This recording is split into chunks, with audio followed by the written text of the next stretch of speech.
Hey everyone, Usama here, and in this video we're going to learn how to automate leads through a typical sales pipeline, starting from the new lead stage all the way through to invoice paid. First, let's take a look at the pipeline here. So you can do that by heading over to opportunities and then heading over to pipelines. And here you can create a new pipeline. I already have one created. As you can see, we have a sales pipeline here with all these different stages.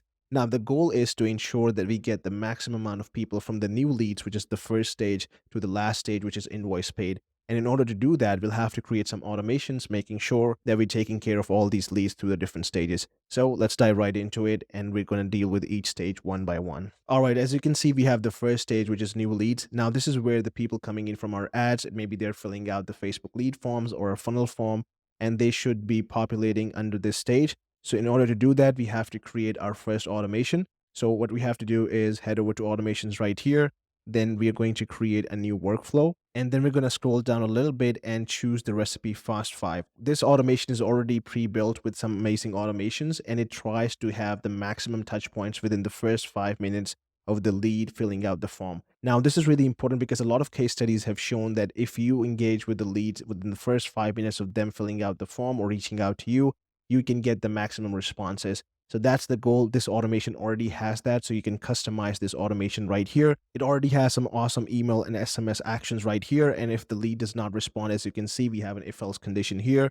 And then we can follow up based on their actions. So if they respond, cool, we can take them another way, send a call connection request. And if they do not respond, it automatically follows up. So this is a great strategy to get the maximum response out of the lead within the first 5 minutes. You can easily customize the automation. Let's say you want to change the email here. So we'll just go here, and then you can switch out the content inside the email. And same goes for the SMS and all the other action steps that are in this automation. Now, before you publish and save this, you have to add in a trigger that when should this automation start, and we're going to add in a form.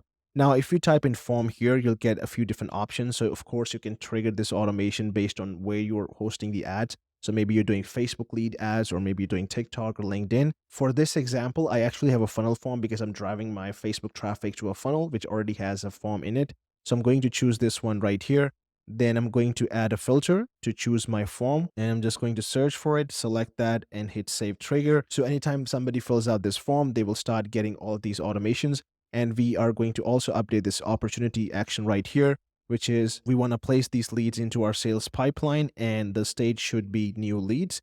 And then we can leave everything as it is if you wish to, and then hit save. And then lastly, just hit publish right here and hit save. All right, now we're going to create our second automation, which should be for hot leads. So what we want to do is click on create workflow again, and we can start from scratch right here. Once it opens up, we're going to add a new trigger, and the trigger should be reply. So if you search for reply right here, we're going to choose customer replied, and then we are going to add some filters right here. So we are going to select replied to workflow. Now we're choosing reply to workflow here because whenever somebody responds to the first automated text that we sent out from the first workflow, we want to trigger this automation because that will be an actual hot lead. So we're going to select that workflow here, which was this recipe fast 5, and we're going to save trigger. And then we're going to create an action here, which would be create update opportunity. And then we're going to select the pipeline here, and then hot leads, and then we are going to hit save action. So now anytime a lead responds to the first messages that went out, they would automatically be moved to the hot lead section.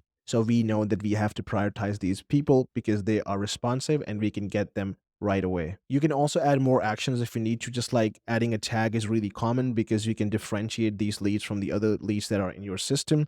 And all you have to do is add a new tag here if it doesn't exist before, hit save action. I already renamed it, and I'm going to hit publish here and then save. All right, now it's time to build our third automation, which is for booked appointment. So in order to do that, we firstly have to make sure that we have a calendar, and you can do that by heading over to calendars right here, heading over to calendar settings. And here you can actually create a calendar. I already have a couple of them set up. One is for sales, which will be the initial call. And then we also have an onboarding calendar. You can easily create that by clicking here and then choosing your scheduling type. You can easily create one if you don't have. So let's go back and build the automation now. So we are back under automations. We're going to click on create workflow right here. Now you can start from scratch, but we already have a recipe for appointment booking, which can save you time. So just select that one right here. And then we're going to add a trigger. So just click here and search for appointment. I'm going to choose appointment status and add in some filters. So the filter would be in calendar. We're going to select the sales calendar here. And then we are also going to select appointment status is confirmed. So this way we know that the appointment has been booked and confirmed, and we're going to save right here. Then we're going to add an action, which would be to create/update opportunity.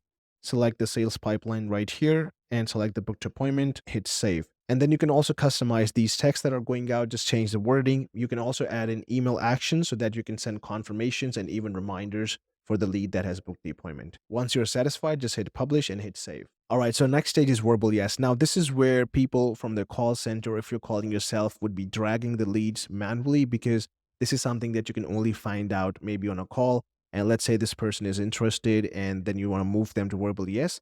You can do that manually, but we're going to add an automation when somebody is dropped into the verbal yes stage, which would be sending them a proposal of what we talked about on the call. Now, in order to do that, you will need to set up a proposal, and you can do that by heading over to payments, and under documents and contracts, you can head over to templates, click new here, and then create a new template. I have one already created, which is GMB marketing proposal. So we can use that for our automation. So let's head back to the automations again, click on create workflow, and I'm going to choose start from scratch. Now, as I mentioned earlier, that we only want to send a proposal when somebody is dropped under the verbally yes stage. So what we're going to do here is add a new trigger, and we're going to search for pipeline and select pipeline state changed. Then we're going to add a filter, which would be in pipeline. Firstly, we'll select the pipeline, and then the next filter would be pipeline stage, and choose verbal yes right here and hit save trigger. So we have the first part of the automation. Now let's build the second part, which would be sending a proposal. So we're going to search for that step and choose this one right here, and then just select the user. And then I'm going to pick my template, which is GMB marketing proposal. You can of course choose the one that you have built and hit save action. Now I'm just going to rename it and then hit publish and hit save. And we are done with our fourth automation. All right, so coming back to our pipeline, let's say somebody got a proposal. Now, in order to move them to proposal signed, we need to know if they actually signed the proposal. So that will be our fifth automation.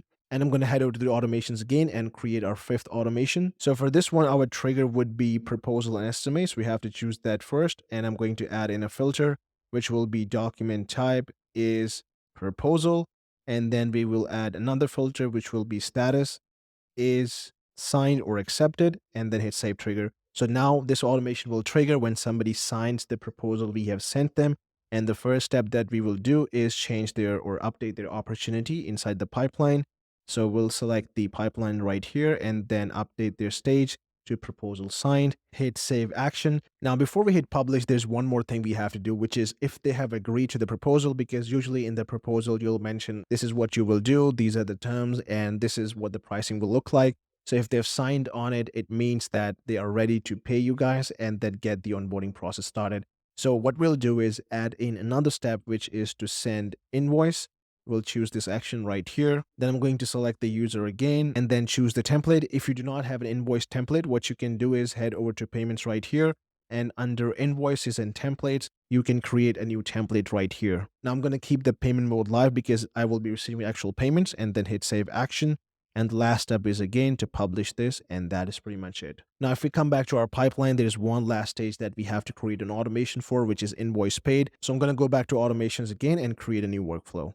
Now for this one, our trigger would be invoice, and we are going to add in a filter, which is invoice status is paid, and then hit save. Now, once somebody pays, we want to update their opportunity. So I'm just going to select the pipeline here and then select invoice paid and hit save action. Now you can add in some additional steps, like a good action could be sending them an SMS, thanking them for the business, and also sending them a link to the onboarding calendar. I already have it custom valued. You can of course add in your link directly if you need to, but this would be a good time to send them an onboarding link if you are a marketing agency or if you are in a similar business. Of course, this can vary from industry to industry, but usually you can send in some confirmation or add in the next steps so the customer would know what the next steps look like. Once you're done building this, just rename it, hit publish, and hit save. If you didn't want to create a whole new workflow for this last stage, which was invoice sign, there's actually a simple way to do that.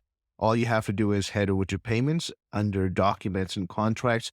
You have to click on settings right here and then select the third option, which is product invoicing. Once you have that selected, all you have to do is toggle this on and hit save. Now, as you can read here, what this will do is every time somebody signs a proposal that we sent initially, it would automatically create an invoice from them. Now, it is important to note that it will create that in the draft mode, so you will still have to send that under invoices. It's just for the reason that if you have to make any last minute changes in the invoices, but this can save you some time if you do want to create an automation. I created the automation because I wanted to send out that SMS thing as well. But if you don't need to do that, you can make use of this simple process as well. All right, so that was all about this video. As you saw that I chose an example for a Google My Business marketing agency. Now, of course, your business would be different, but these set of principles or automations would work pretty much for any industry. If you follow this tutorial, you should be able to create a seamless customer journey for your business, which can help you unlock more opportunities and convert more leads.